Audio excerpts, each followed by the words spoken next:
সে অনেক দিন আগের ঘটনা বন্ধুরা। এক জঙ্গলে একটা বোকা বাঘ ছিল।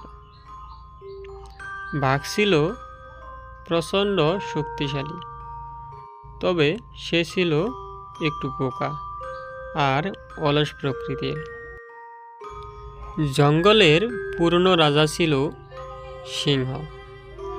সিংহ বৃদ্ধ হয়ে পড়ায় জঙ্গলের সব পশু পাখিরা মিলে নতুন রাজা হিসেবে শক্তিশালী বাঘকে নির্বাচন করল।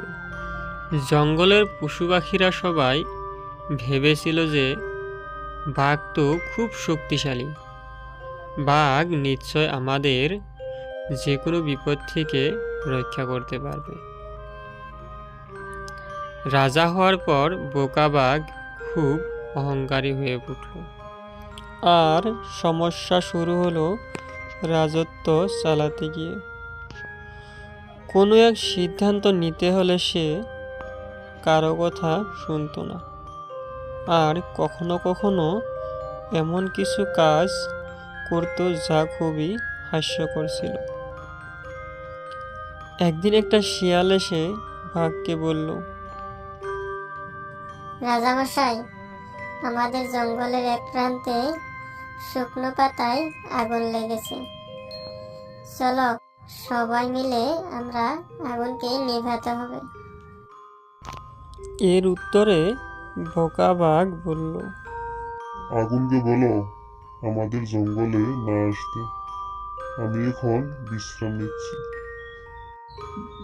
সবাই হতবাক। শিয়াল বলল, কিন্তু রাজামশাই, আগুন তো কথা শুনে না। বোকা বাঘ বলল, আমি রাজা, আমি যেটা বলি এই রাজ্যে সেটাই হতে হবে। বোকা বাঘের কথা শুনে সবাই হতবাক হয়ে ওখান থেকে চলে গেল।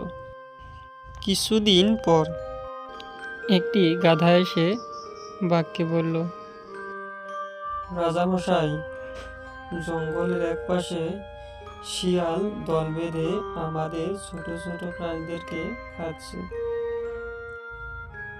উত্তরে বোকা বাঘ কোনো কিছুই না ভেবেই বলল, তুমি তো ছোট, তুমি কেন শিয়ালের সামনে যাও? তুমি পালাতে শিখো। আমি কি তোমার নানা লাগি নাকি? আমি যে রোজ তোমাকে বাঁচাতে যাব। এমনই একের পর এক রাজার ভুল সিদ্ধান্তে জঙ্গলের প্রাণীরা দুশ্চিন্তায় পড়ে গেল। সবাই বুঝতে পারল যে শক্তি থাকলেই রাজা হওয়া যায় না, বিচার বুদ্ধিও লাগে, আর মানুষের প্রতি সহায় সহযোগিতা করার মনোভাবটাও থাকা লাগে। জঙ্গলের পশু পাখিরা সবাই ভেবেছিল যে বাঘ তো খুব শক্তিশালী, বাঘ নিশ্চয় আমাদের যে কোনো বড় বিপদ থেকে রক্ষা করতে পারবে। কিন্তু রাজা হওয়ার পর জঙ্গলের সব পশু পাখিরা বুঝতে পারল বাঘ যে কতটা অলস আর বোকা। তখনই এক চালাক শিয়াল একটা প্ল্যান বের করলো। সে রাজামশাইয়ের কাছে গিয়ে বলল, মহারাজ, জঙ্গলের বাইরে এক দুষ্টু রাজা আছে। সে দাবি করে সে নাকি আপনার চেয়ে অনেক বড় আর শক্তিশালী। যদি আপনি তার সঙ্গে লড়ে জয় হতে পারেন, তাহলে সবাই আপনাকে এই রাজ্যের সেরা রাজা হিসেবে মেনে নেবে। বোকা বাঘ শিয়ালের কথায় রাজি হয়ে গেল। সে লড়তে বেরিয়ে গেল, কিন্তু বাইরে কোথাও কোনো বাঘ ছিল না। শিয়াল শুধু চেয়েছিল বোকা বাঘকে জঙ্গলের বাইরে পাঠাতে, কারণ বাঘের আচার আচরণে জঙ্গলের সবাই বিরক্ত হয়ে গিয়েছিল। বোকা বাঘ বহুদিন নিজের জঙ্গলে ফিরে নেই। অবশেষে জঙ্গলের সব প্রাণীরা মিলে শিয়ালের নেতৃত্বে নতুন সভা গঠন করল। আর ঠিক করলো রাজা কে হবে।